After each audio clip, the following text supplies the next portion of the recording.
قبل ما ابدا الفيلم حابب اقول لك وحشتنا يا صديقي. الفيلم ده اتطلب مني كتير جدا. لكل محبين الاكشن والخيال العلمي هحب اقول لك هتشوف عظمه النهارده، حاله من المتعه المشتعله التي لم ولن تتكرر. كل اللي عليك تركز معايا علشان تستمتع بالحكايه. والان اربط الاحزمه واستعد للفيلم. هو بيبدا الفيلم بالهند، دوله لها قصص وروايات غريبه جدا، من ضمنهم قصه عن مجموعه من الحاكمين العظماء للهند كانوا بيقعدوا فوق الجبل ده وبيتاملوا، ونتيجه تاملهم على الجبل ده نزل عليهم نور الهي اسمه برهام شاكتي. مع النور ده نزل اسلحه بقدرات مختلفه، الاقوى فيهم قدره النار، الثاني قدره الميه، الثالث الرياح، الرابع قوه التيران. ولكن مع القوات والاسلحه المختلفه دي بينزل سلاح عباره عن دايره قوته كفيله تدمر العالم بالكامل، اسمه برهام استرا. الحاكمين بعد ما كل واحد فيهم بقى يمتلك قوه خارقه اتجمعوا مع بعض وقدروا يوقفوا السلاح ده، وبيقرروا انهم يحموه علشان ما حدش يقرب ناحيته، وكلهم بيركعوا قدامه، ومن بعدهم اولادهم واحفادهم. هو بيمر الزمان واجيال تجر اجيال، ومع مرور الزمان كل اللي حصل ده بيتنسي لحد ما بنوصل ل 2022 وبالتحديد عند شيفا، شاب من الورثه الخارقين، ولكن لحد الان ما يعرفش قدراته، ما يعرفش ان النار اللي جواه لها دور كبير في انقاذ العالم. ولكن كل ما بيغمض عينيه بيشوف روايات لناس ما يعرفهمش، وما يعرفش الناس اللي بيشوفهم دول حقيقيين ولا خيال. وفعلا وهو بيصلي للصنم ده بيشوف اللي بيحصل مع عالم الاثار مهام في دلهي. مهام بيكون قاعد في امان الله، ولكن بيحس بحركه في المكان. اول حاجه بيعملها بيأمن على حته الحجر اللي معاه، ومره واحده الافاتار بينزل له، هو بيقول له الحجر اللي معاك ده يلزمني، بيقول له عايز راجل. بينزل كمان زور، هو بيقول له بلاش تلعب دور البطوله يا عجوز، انت مش لايق عليه. بيقول له عندك حق، جايز بكبر في السن، ولكن الاسد بيفضل اسد قدام الكلاب. بيعور ايده وبينقط على علبه الحجر وبيرميها بعيد. زور بيغضب وبيخبط وبيكسر بيه الباب. بيخشوا جوه يدوروا على الحجر، ومن غير ما ياخدوا بالهم مهام بيلبس شارة قوته، هو بيبدا يخبط فيهم يمين في شمال، ولكن اولاد الهرمه ولا بيفرق معاهم. بيقول لهم طيب خلينا متفقين اني مش هقدر اقتلكم، هو برضه انتوا مش هتعرفوا تمسكوني. وفعلا بيسيبهم وبيطلع يتشقلب فوق سطح البيت، بيفضل ثابت مكانه لحد ما بيسيبوا البيت ويمشوا. مهام بينزل تحت وبيمسك الجهاز ده، بيكون هو الحجر، ولكن جنون بتكون في المكان وبتجري عليه، بتلبسه القلاده دي وبتسيطر عليه بالكامل. بتقلعه شاره القوه وبتاخد منه الحجر. بيقول لها بلاش يا جنون، انت ما تعرفيش السلاح ده لو وقع في ايد شخص غلط ممكن يعمل بيه ايه. تقول له انت مش هتعرفني على السلاح، انا عايشه حياتي كلها علشان اجمع السلاح ده واديه للشخص المناسب. هو مره واحده شايفها بيفوق، وبمجرد ما بيفتح عينيه بيشوف قدامه ايشا، بيركز معاها وهي كمان بتركز معاه، وانا وانت مركزين معاهم يا صديقي. المهم بالليل شيفا بيروح الديسكو، هو برضه بيشوفها هناك، الاتنين بيركزوا مع بعض، هو برضه انا وانت مركزين معاهم يا صديقي. المهم بتنتهي الحفله وشيفا بيروح جري وراها، بتركب الاسانسير بينط معاها، بتقول له انت مين؟ بيقول لها انت اللي مين وكنت فين من سنين؟ انا عايزك بس في كلمتين، انا لسه شايفك من يومين، مش فاكر اتقابلنا فين، ما تيجي معايا على الحسين وبالمره نجيب الواد حسنين. بتقول له مش فاضيه معايا حفلتين. بيقول لها وانا كمان معايا حفله ومش هينفع ما اروحش. تقول له طيب مش هتعزمني؟ بياخدها معاه وهما الاثنين بيقضوا ليله في منتهى الجنون. والحفله اللي بيكون رايحها شيفا بيكون عيد ميلاد طفل في ميتم، بيقضي معاها عيد ميلاده، وايشا بتعجب بشخصيته الحنونه قوي فبتخش تحنن معاه. بيخلصوا تحنين وايشا بتروح تقعد معاه في اوضته. بتقول له هو انت متجوز؟ بيقول لها نفسي، مش هتبقى لي مراتي وبس، هتبقى كل حياتي، صاحبتي وحبيبتي وامي وابويا وكل عيلتي. بتقول له مش هتزعل؟ بيقول لها امي ميته وانا صغير، تقريبا سابتني في اللفه، سابتني وكل اللي باقي منها القوقعه دي هي الحاجه الوحيده اللي سابتها لي، ولذلك تلاقيني محتفظ بيها قوي. ايشا بتتاثر وبتفضل تعيط. بيقول لها خلاص فكي بقى، بصي انا عايش بمبدا بسيط هيعجبك قوي. بيطفي النور، بيقول لها الضلمه وحشه قوي صح؟ بيولع لها نور اقوى، بيقول لها ولكن بيجي النور يحمينا، ولذلك كل واحد فينا محتاج نور ينور حياته. بتقول له يا ترى هتلاقي النور ده فين؟ بيقول لها انا لقيته فيك يا ايشا. بجد؟ هي شغاله في شركه الكهرباء ولا ايه؟ المهم بيثبتها وبيمسك ايديها، ولكن مره واحده قوه بتهجم عليهم فبيسيب ايديها والقوه بتختفي. بيقول لها انت لازم تمشي فورا. بتقول له ايه اللي حصل؟ بيقول له هرجوك اسمع الكلام وامشي. بيخرج بره وبيغمض عينيه، بيشوف رؤيه فيها جنون مكتفه مهان ومسيطره على عقله بالكامل. بتقول له ايه اللي بقى؟ انت معاك اول قطعه من استر، القطعه الثانيه لاقيها فين؟ والغريبه انه مهان بيجاوب عليها بسهوله، ولكن بيتكلم علشان شيفا يسمع ويسبقها بخطوه. مهان بيقول لها السلاح 3 قطع، اول قطعه معاكي والثانيه مع صاحبي انيش، والثالثه اللي يعرف مكانها المرشد الروحاني. بتقول له الاقيه فين؟ بيقول لها في المعتزل الديني. بتقول له فين المعتزل الديني؟ ما بيرضاش يقول لها معلومات اكتر من كده، فزور بيروح عليه علشان يضربه، ولكن مهان بيخبطه برجليه وبيقع لتحت ميت. شيفا بيكون شاف كل اللي حصل ولكن ما بيكونش عارف ده خيال ولا حقيقه. بيروح المعبد وبالصدفه بيشوف الجورنان ده، بياخده بسرعه وبيقرا خبر وفاه عالم الاثار مهان. بينصدم وبيروح جري على الكمبيوتر يتاكد، وفعلا بيتاكد ان مهان ده عالم اثار، واللي بيتقال في الاخبار انه انتحر، ولكن شيفا الوحيد اللي بيكون عارف انه اتقتل على ايد جنون واللي معاها، وبيتاكد ان اللي بيشوفه ده حقيقه مش خيال. بيقابل ايشا وبيحكي لها كل اللي بيحصل معاه. بتقول له يعني مهند اتقتل على ايد بنت خارقه وبتضحك عليه بسخريه. بيقول لها براحتك ما تصدقيش، بس انا عايزك تساعديني اوصل لشخص اسمه انيش شتي قبل ما المجرمين دول يقتلوه. بتقول له انيش تعالى كده معايا. بتروح تعمل سيرش بالاسم. بتقول له انيش ده كمان عالم اثار. بيقول لها ايوه هو ده. بتقول له خلاص طالما متاكد انه هيتقتل بلغ الشرطه. بيقول لها هقول لهم ايه يعني؟ هقول لهم حلمت بالاشخاص اللي هيقتلوه، انا لازم اروح له واحذره قبل ما جنون توصل له. بتقول له خلصان انا هاجي معاك. بيقول لها هو انا رايح الملاهي؟ جنونه اللي معاها خطيرين جدا، انا ما اعرفش ايه اللي ممكن يحصل هناك. بتقول له رجلي على رجلك مش هسيبك لوحدك. وفعلا بتروح معاه وهم في الطريق بيمسك ايديها ومن غير ما يحس نار بتخرج من كف ايده. الاتنين بينصدموا وايشا بتقول له انت كويس؟ بيقول لها ما تخافيش انا كويس، بصي انا زيك ما اعرفش ايه اللي بيحصل، ولكن انا النار ما بتاذينيش. بتسيبه وتمشي فبيروح جري وراها. بيقول لها على فكره مش ذنبي اني اتولدت كده، انا ما اعرفش ليه ده كله بيحصل معايا، حقك تخافي مني وتمشي. تقول له انا ما خفتش منك، انا خفت عليك بس زعلت منك لانك خبيت عني حاجه زي دي. بيقول لها انا بحبك. بتقول له ازاي يعني؟ بيقول لها بحبك من اول مره شفتك فيها، بحبك وهفضل احبك لاخر يوم في عمري. بتقف مصدومه من كلامه وبتكون خلاص هتقع، فبتمسك في ايد البنت دي. البنت دي بتكون جنون. بتسيبها وتمشي وشايفه بيقوم مصدوم. بيقول لها هي دي جنون وهم دول الاتنين اللي معاها، يلا بينا بسرعه قبل ما يوصلوا لانيش. بيخشوا جوه وايشا بتقول له بص هناك ده واحد منهم، هو ازاي بينط المسافات دي كلها؟ بيقول لها مش وقت اسئله، يلا بينا قبل ما ينطوا على الراجل ويقتلوه. بيخشوا جوه بيلاقوا انيش بيروح وراه وبرضه جنون بتكون وراه. ايشا بتخاف. بيقول لها امشي في ثبات ما تخافيش، هم ما يعرفوناش اصلا. بتقول له طيب بص انت روح ورا انيش وانا هعطلهم علشان ما حدش يجي وراه. بينفذ كلامها وبيروح لانيش وبيكون خلاص هيتكلم معاه، ولكن رافاتر بيكون جاي عليهم. ايشا بتخبط فيه وبتعطله وبتقول له ممكن بعد اذنك تليفونك، عايز اعمل مكالمه وتليفوني فصل. بيقول لها انا مش معايا تليفون، شوفي اي حد غيري. بتسيبه وتمشي. بيبص بيلاقي انيش اختفى. بيفضل يدور عليهم في المكان وشيفا بيكون مخبي انيش. رافاتر بيسيبهم ويمشي. شيفا بيقول لانيش انا عارف انك عضو في برهما وعارف ان ليك علاقه بمهان، ما تستغربش انا عرفت ازاي، المهم انا جيت احذرك، حياتك هنا في خطر، لازم نمشي من هنا فورا. بيقول له تمام. بيتصل بايشا تقول له ايه رايك فيها يا برنس؟ بيقول لها لا عجبتني يا بنت الجنيه، ولكن رافاتر بيجي من وراها وبيقول لها ما هو تليفونك شغال اهو، انت مين؟ وبيكون خلاص هيقتلها ولكن شيفا بنط عليه وبيبعده. ابن الهرمه بيتحول وشيفا ما بيعرفش يعمل معاه اي حاجه. بيمسك السلاح ده وبيحاول يضرب عليه ولكن بيفضل يتنطط ولا طلقه بتيجي فيه. بياخد من شيفا السلاح وبيخبطه بطلقه وبتكون خلاص هتخش في قلبه. تفتكر انها هتخش يا صديقي؟ لا والله هانش بيجي جري وبياخد الطلقه مكانه، ما بيموتش لان في الحقيقه بيكون معاه قوه الطور. بيقوم لرافاتار وبيخبطوا واحده بيريحوا على الارض. بيقول لهم يلا بينا بسرعه، ولكن جنون بتحضر في المكان بتقفل عليهم كل الابواب. انيش بيخبط الارض بيفتحها وبيهربوا من الدور اللي تحت. بياخدوا العربيه وبيهربوا وهم في الطريق. شيفا بيقول له احنا لازم نروح ننقذ المرشد الروحاني لانهم هيروحوا له هو كمان ويقتلوه. انيش بيديهم العنوان. هو بيفضلوا ماشيين كتير بالعربيه بيريحوا في الطريق. شيفا بيقول له انا عايز اعرف حاجه، في سلاح قوي جدا متكسر على 3 قطع، لو اتجمع هيبقى دايره بالشكل ده. بيقول له ده ابراهام استرا. انت عرفت ده كله ازاي يا شيفا؟ استرا ده سلاح قوي جدا ممكن يدمر العالم بالكامل. بيقول له جنون عايزه تجمع السلاح ده، معاها اول قطعه والتانيه معاك والتالته يعرف مكانها المرشد الروحاني. بيقول له قصدك على القطعه دي؟ بمجرد ما بيشوفها بيشوف رؤيه فيها صنم لشخص غريب ما يعرفوش. المكان بيتغير وبيشوف حجر جنون قدامه. بيقول لهم جنون قريبه مننا قوي. بيبص حواليه بيقول لهم هي اللي في العربيه اللي هناك دي. انيش بيقول لهم انتوا لازم تمشوا من هنا حالا. ايشا خلي معاك الحجر ده وصليه للمرشد الروحاني وسلمي لي عليه. شيفا بيقول له انت هتيجي معانا. بيقول له مين هيوقف جنون؟ لازم افضل هنا علشان اعطلهم، لو جنون جمعت السلاح ده ممكن تحصل بلوه كبيره. بيسيبوه ويمشوا. هو فعلا بيقف قدام عربيه جنون. هو بمجرد ما بيقرب بيهجم عليهم بكل شراسه. شيفا بيكون شايف كل اللي بيحصل في رؤيه وزور بيفضل يضرب بالسلاح على انيش لحد ما بيوقفوا. تفتكر ان انيش انتهى صديقي؟ لا والله بيقوم لهم تاني وبيفضل يجرجر فيهم لحد ما بيرميهم لتحت وبيقع معاهم كلهم بيموتوا. ايشا بتقول لي شيفا ايه اللي حصل؟ بيقول لها جنون وزور وانيش ماتوا. بتقول له طيب اوعى خلينا اسوق مكانك. ومره واحده بيلاقي رافاتار قدامه بيفضل يجري وراهم لحد ما بيوصلوا قصر المرشد الروحاني، ولكن شيفا قدام القصر بينط من العربيه وبيرمي رافاتار اللي تحت هو والعربيه. بيروحوا قدام القصر ولكن بيلاقوا الباب مقفول. شيفا بينط علشان يفتح الباب من جوه وايشا بتقول له انا كمان. بيقول لها انت ايه؟ بتقول له ده ردي على كلمتك اما قلت لي بحبك، ساعتها ما قدرتش ارد عليه. بيفرح قوي ولكن رافاتار ابن الهرمه ما بيكونش مات. بيجري على عايشه وبيكون خلاص هيقتلها. تفتكر انه هيقتلها؟ قولها معاه يا صديقي. لا والله شيفا بيغضب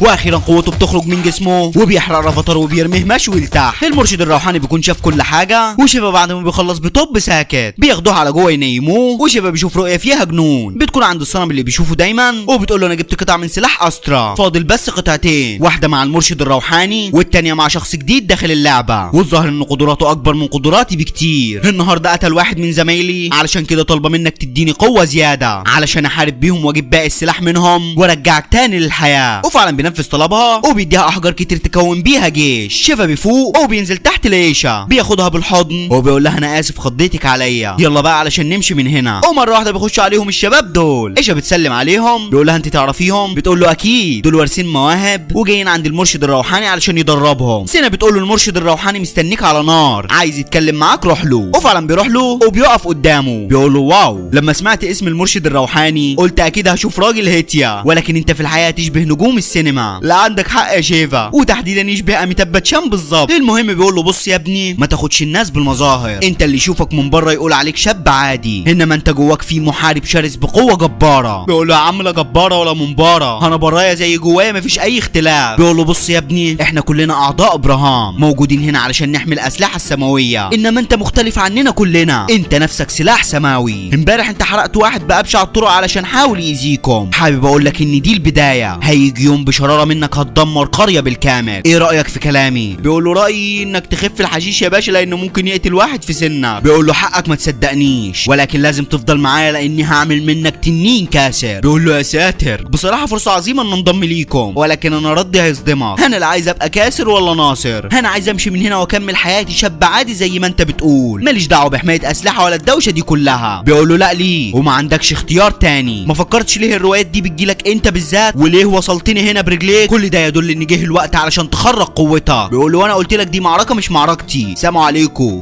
بيسيبه ويمشي. بيقول له المعركه دي كانت معركه ابوك وامك. بينصدم وبيقول له ازاي يعني؟ بيقول له زي ما ابوك وامك كانوا اتنين منا، انت كمان واحد مننا، ولو مشيت دلوقتي مش هتعرف اي حاجه عن ابوك وامك، ومحدش هيعرفك حاجه لحد ما تموت. بيقول له انت لازم تحكي لي كل حاجه عنهم. بيقول له تفضل معايا وهتعرف كل حاجه في الوقت المناسب، وكل اللي عليك دلوقتي تبدا تدريب وتخرج الوحش النار اللي جواك. بيقول له انت كده بتجبرني افضل هنا. بيقول له مستعد اعمل اي حاجه علشان احمي سلاح ابراهام استرا، انت الوحيد اللي تعرف مين اللي بيحاربوا علشان يجمعوا السلاح، ولذلك لازم تكون موجود هنا. ودع حبيبتك علشان تبدا تدريب. بيسيبهم ويمشي. وفعلا شيفا بيودع عيشة وبتسيبه كمان هي وتمشي. المرشد بيتكلم معاه وبيقول له مين هي جنون دي؟ بيقول له واحده مجنونه بالسلاح وعايزه تجمع الثلاث قطع باي شكل، معاها دايما حجر شبه الفحم المولع. بيقول له تمام، وايه كمان؟ بيقول له في حاجه كمان بس مش بتكون واضحه في الرؤيه، في زي مرشد روحاني دايما بيدعمها وبيزودها قوه وبيحميها من الموت. بيقول له ها تعرف حاجه تاني؟ بيقول له لا ما اعرفش حاجه تاني، ولكن كل اللي متاكد منه انها عايزه تقتلك وتاخد القطعه اللي معاك، وعلى ما اعتقد مش هتعرف توقفها لانها اقوى منك بكتير. بيضحك هو بيقول له اللي ما تعرفوش جنون اني انا معايا سلاح جديد هيخلص عليها وعلى كل اللي معاها، بس هو مش شغال دلوقتي، وعلشان نشغل السلاح ده لازم من جواه يامن بقدراته، لازم تدور على زر تشغيل قوتك يا شيفا. اتفرج على زمايلك اللي جم قبلك، بيبص عليهم. شير بيلعب بالقوس بتاعه قدام رافينا، هي اللي بتكون ماسكه درع وعندها قدره دفاع فتاكه، والطفل تشانغ بيقدر يتحكم في الرياح. شيفا بيبدا تدريب وبيحاول يخرج نار من ايده ولكن ما بيعرفش، واخر اليوم بيروح ينام وبيشوف رؤيه فيها الشباب دول بتخش عليهم جنون وبتلبسهم السلاسل دي وبتسيطر عليهم بالكامل. بعدها بيشوف ايشا هي اللي بتكون قاعده بتفكر فيه، ولكن بيكبس عليها زور الهي يتشك في زوره. هو بيقول لها قولي لي فين مكان المرشد الروحاني. بتخاف منه وتجري وهو بياخدها جري وراها، ولكن مره واحده بتقف في وشه وبكل ثقه بتقول له مش هقول لك، لان بيكون في 3 بيحموها تبع المرشد بيكتفوه بالكامل، ولكن ابن الهرم بيفك نفسه وهو بيهرب من المكان بيكسر الحيطه بيوقع ايشا لتحت. شيفا بيفوق وهو بيصرخ وبيروح جري يتصل بيها، بترد عليه بيقول لها انت كويسه؟ بتقول له ما تقلقش رجاله المرشد انقذوني. المرشد بيروح له وبيقول له ما تقلقش انا كلمت رجالته وهيجيبوا ايشا على هنا، ولكن برضه شيفا ما بيهداش. هو بيقول له انت مش فاهم حاجه، انا حاسس ان ايشا هي زر تشغيل قوتي، مفيش نار بتخرج من جسمي الا وهي جنبي. بيقول له انت ليه مش حابب النار؟ ليه مش حابب تشوفها قدامك؟ بيقول له لان هي كانت السبب في موت امي ماتت محروقه. بيقول له دي كانت حادثه، النار بيكون ليها فايده كبيره لما بنكون متحكمين فيها يا شيفا، وانت كمان لازم تستغل النار اللي جواك صح وتتعلم تتحكم فيها علشان ما تاذيش الناس اللي ما تستحقش الاذيه وتاذي بيها الناس المؤذيه. شيفا بيقتنع واخيرا بيلمس النار، واخيرا قوته بتبدا تخرج من جسمه وبيبدا يتحكم فيها. بيفضل يتدرب على قدراته لحد ما بيوصل لمستوى بيبهر كل اللي حواليه بيه. المرشد بيقول له خلي الولاعه دي معاك علشان تخرج قوتك بيها، ومره واحده بيظهر لهم واحد من اللي بتتحكم فيهم جنون بيجي جري على شيفا، ولكن شيفا بيخفي قوته فبيسيبهم وبيكمل في الغابه. شيفا بيقول لهم ده لابس نفس الحجر اللي بتلبسه جنون. المرشد بيقول له جه الوقت اللي تعرف فيه قصه امك وابوه، تعالى معايا. بيعور صباعه التحفه دي بتتحول لعلبه علبة. العلبة دي بيكون فيها القطعة التانية اللي بتدور عليها جنون. بيقول لهم كلكم عارفين ان السلاح ده متقسم على 3 قطع، ولكن الاول كان قطعة واحدة كلنا بنحميها، والصنم اللي انت بتشوفه يا شيفا كان اقوى واحد فينا اسمه ديف ملك النار. كان عنده جنون وطمع في كل الاسلحة، كان عايز يمتلك اسلحة كتير علشان قوته تزيد اكتر. هو فعلا جمع اسلحة كتير وبقى عنده قدرات مختلفة. كان بيزود قوته علشان يقدر يوصل لسلاح ابراهام استرا، وفعلا قدر يغلب كل الطلبة وخد السلاح. بكل قسوة بدأ يستخدم السلاح وما كانش فارق معاه تدمير العالم، ولكن جت اللي وقفت في وشه وضربت سلاح استرا بكل قوة، قسمته على 3 قطع، وده كان الحل الوحيد علشان السلاح يقع. وقدرت تغلب ديف وتطفي ناره. انتهت المعركة بمكسب اميراتا، ولكن للاسف المركبة رجعت من غيرها، ولكن كان عليها قطعتين من سلاح ابراهام استرا، والقطعة الثالثة ضاعت في الجزيرة وسط المعركة. بيفضلوا ماشيين لحد ما بيوصلوا المنطقة دي، ولكن بيلاقوها فاضية تماما. شيفا بيقول له طب المعركة وخلصت، انت قلت لي انك هتحكي لي قصة امي وابويا. بيقول له ما هي دي قصة امك وابوك، كانوا هما الاثنين بيحبوا بعض قبل الحرب اللي حصلت ما بينهم. قبل الحرب امك كانت حامل من ديف، ولكن ابوك حارب علشان طمعه في القوة، وامك حاربت علشان العالم يكمل. وبعدها ب30 سنة لقيتك قدامي وشفت قدرة النار اللي جواك كانت نفس قدرة ابوك ديف. عرفت ان امك ما ماتتش في الحرب وفضلت عايشة لحد ما انت اتولدت. بيقول له انا ايه اللي خليني اصدق كلامك ده؟ بتقطع كلامهم رافينيا وبتقول لهم انا لقيت القلادة دي. بيقول لهم دي تبع جنون، بيلاقوا جنون مسيطرة على اهل المنطقة بالكامل، وعملت منهم جيش يحارب معاها. المرشد بيوقع الشجرة دي عليهم وبيسيبهم وبيرجعوا القصر. في الوقت ده ايشا بتكون رجعت، وشيفا بيروح عليها جري وبياخدها بالحضن، وبيبص بيلاقيها جابت معاها حاجة امه. بتقول له المرشد اللي طلب مني اجيب حاجة مامتك هنا بالكامل. المرشد بيقول له انا اللي طلبت الحاجة دي علشان تصدق كلامي. فاكر لما قلت لك القطعة الثالثة من السلاح ضاعت في الجزيرة؟ بيمسك صبعه وبيخليه ينقط على القوقعة بتاعت مامته. القوقعة بتتحول وبتكون هي القطعة الثالثة من سلاح استرا، وبيقول له هو ده الدليل انك ابن ديف واميريتا. بيقول له كده يبقى ابويا ديف لسه عايش ما ماتش. الجسم اللي كنت بشوفه في الرؤيا نفس مواصفات ديف. الصنم ده حواليه اسلحة من كل اتجاه، وبيدعم جنون وبيديها قوة علشان تجمع له سلاح استرا وترجعه تاني، ولكن على جثتي ده يحصل. بالليل بيخرج بره القصر مع عايشة وبيستعرض مهاراته بالنار قدامها. اكدب يا ابني، هو الكدب بفلوس؟ المهم في الوقت ده جنون بتهجم بجيشها على القصر وبياخدوهم كلهم على اخوانا. بيكتفوا المرشد وكل الطلبة، وجنون بتاخد القطعة التانية. شيفا بيرجع القصر بيلاقيهم كلهم متكتفين. بيحاول يفك المرشد، بيقول له ركز، الكلبش ده فيه قوة مش عادية، انت الوحيد اللي هتعرف تفكه. بيقول له هي جنون خدت القطعة التانية؟ بيقول له خدت معاها راني وهتفضل تعذب فيها لحد ما تاخد القطعة التالتة. بيقول له انا هديها القطعة التالتة علشان انقذ راني. بيقول له اللي انت بتقوله ده خطر. بيقول له خليك واثق فيا. بيقول له انا عايزك تحرقها هي وكل اللي معاها. وفعلا شيفا الحماس بياخده وبيروح له جنون. بيقول لها القطعة معايا اهي. بتقول له هو انت؟ شكرا لانك ساعدتني كتير في المهمة دي. بيقول لها صدقيني يا جنون ديف بيضحك عليكي، وانا مش عايزك انتي، انا عايز اخلص من ديف للابد. بتقول له اتكلم على اسيادك باحترام. بيقول لها طب خد القطعة التالتة اهي. بيرميها لفوق، كلهم بيقربوا منه. هيشا بتشغل الولاعة وشيفا بيعمل دايرة نار، هو بيولع في كل اللي حواليه، ولكن ديف بيزودهم قوة ويحميهم. بيضربوا عليه بالاسلحة وكل اللي بيعمله بيصد فيهم وبس. تفتكر انه هيفضل يصد وبس يا صديقي؟ لا والله. شيفا بيغضب، هو بيخرج من جسمه كائن ناري، بيبدأ يدمر فيهم واحد ورا التاني. بالراحة يا شيفا علشاني. ولكن جنون بنت الهرمة بتتواصل مع ديف، بيديها قوة التحكم في السحاب، فالسحاب بتمطر على شيفا، بتطفي النار اللي هي قوته، بتقرب منهم وبتكون خلاص هتقتلهم. ولكن زمايل شيفا بيحضروا في المكان. ايشا بتجري عشان تاخد قطعتين السلاح، والرصاص بيكون حواليها من كل اتجاه. شيفا بيبدأ يولع في اسلحتهم، وجنون بتقول لهم ما تولعوش نار في اي مكان علشان شيفا بياخد قوته من النار. ايشا بتاخد القطعتين وجنون بتروح جري عليها، ولكن شيفا بيمنعها. هو بيقول لايشا اهربي من هنا. جنون بتقول لرجالتها خدوا منه قطعة السلاح وخلصوا عليه. تفتكر انهم هياكلوا معاها صديقي؟ لا والله. بينزل فيهم تخبيط يمين في شمال. الهندي ما بيفرقش معاه رجاله خارقين، مش محتاجين قوه خارقه، هم قوتهم في كتبهم. المهم رجاله جنون بيتكتروا عليه وبيثبتوه على الارض وبيكونوا خلاص هيقتلوه. تفتكر انهم هيقتلوها صديقي؟ لا والله. البيت ده بيولع، وهو ده اللي مستنيه شيفا. بياخد قوته من النار وبينفجر فيهم، بيبدا يشفلح فيهم واحد ورا التاني، ولا العبد لله في عز شبابه. واميتاب باتشان رغم ان العظمه كبرت ولكن نزل تقطع بالسيف بتاعه ولا شاب في العشرينات. انا مبورش ولا بقول ان ليك 750 سنه عايش، تعيش وتكذب يا جد جد جد جدي. المهم جنون بتزنق عايشه وبتكون خلاص هتاخد منها القطعتين وتقتلها. تفتكر ان ده هيحصل يا صديقي؟ لا والله. شيفا بيحضر في المكان، هو بيحط قدامها جيش من النار، بيقول لها استسلمي يا جنون والا هتخسري حياتك. بتقول له حياتي مش ملكي علشان اخسرها، واكيد اللي مع حياتي مش هيسيبني اموت قبل ما ارجعه. بتكلم ديف وبتخليه يوقف شيفا، وفعلا بيوقفه. بتسيبه وبتروح لعيشه، وزور بيمسك في شيفا وابن الفيل بيكسر عظمه، وجنون بتكون خلاص هتمسك عيشه، ولكن الطفل تنزغ بيرفعهم هما الاثنين في الهواء وبيرمي جنون لتحت. وزور بيكون خلاص هيقتل شيفا، ولكن جد جد جد جد ابويا اخويا بينقذه في اللحظات الاخيره، وشيفا بيخرج سلاحه الناري وبيغرزه في كرش زور. الكل بيكون في منتهى السعاده، وإيشا بتاخد الطفل اللي انقذها بالحضن، ولكن مره واحده بتغرز السكينه في ظهره وبيقع لتحت. بتكون جنون هي اللي قتلته ولسه عايشه ما ماتتش. بتاخد الاحجار من إيشا وبتكمل سلاح استرا، بتقدم روحها كقربان وبتموت. وفعلا السلاح بيشتغل، وإيشا ما بتعرفش تتحرك من مكانها لان الارض بتبدا تتفرتك. شيفا بيكون هيجري عليها، ولكن المرشد بيقول له دي بدايه النهايه، لازم نهرب من هنا حالا. سيب إيشا يا اما لو رحت لها هتموت. بيقول له انا مش هقدر اعيش من غيرها، وبيروح جري على إيشا. بعد معافره بيوصل هناك، وإيشا بتاخده بالحضن وبتقول له لو هربت كنت هتنقذ حياتك. بيقول لها ما هو انت حياتي وجيت هنا علشان انقذها. طب بذمتك انت وهي ده وقت محن؟ في كوكب هيتدمر وناس هتموت، اتصرف يا عم الروش. وفعلا الضوء بيكون خلاص هيضربهم، ولكن قوه شيفا بتظهر وبتصد الضوء. المرشد بيستسلم للموت، وشيفا بيعافر علشان يمنع الضوء. وبعد معاناه قوه شيفا بتوصل لسلاح استرا وبتوقفه. كل حاجه بترجع زي ما كانت. شيفا بياخد السلاح وقوته بتتطور، وبيقدر يخرج النار من جسمه بدون ولاعه. ركب شطات بوتاجاز بالكهرباء يا صديقي. المهم بينتهي الجزء الاول، والجزء الثاني بيظهر فيه صنم ديف اللي اول ما ظهر الضوء خرج من الصنم ورجع تاني للحياه. هو بيكون ناوي على دمار العالم بالكامل. وهنا بينتهي الكد، واياك يا صديقي تطلب الجزء الثاني لان الجزء ده لسه 2022 باذن الله. بمجرد ما ينزل الجزء الثاني اكيد هلخصه. اهم حاجه ما تنساش تخش تاخد لفه في القناه وتشوف الفيديوهات اللي فاتت، وتشترك في القناه هنا والقناه الثانيه اللي هبدا انزل فيها يوميا ابتداء من يوم 20/1/2023. هسيب لك رابط القناه في اول كومنت، واكتب لي كومنت من قلبك يفرحني، وحط لايك للفيديو لو عجبك. هشوفك الفيديو الجاي يا قمر.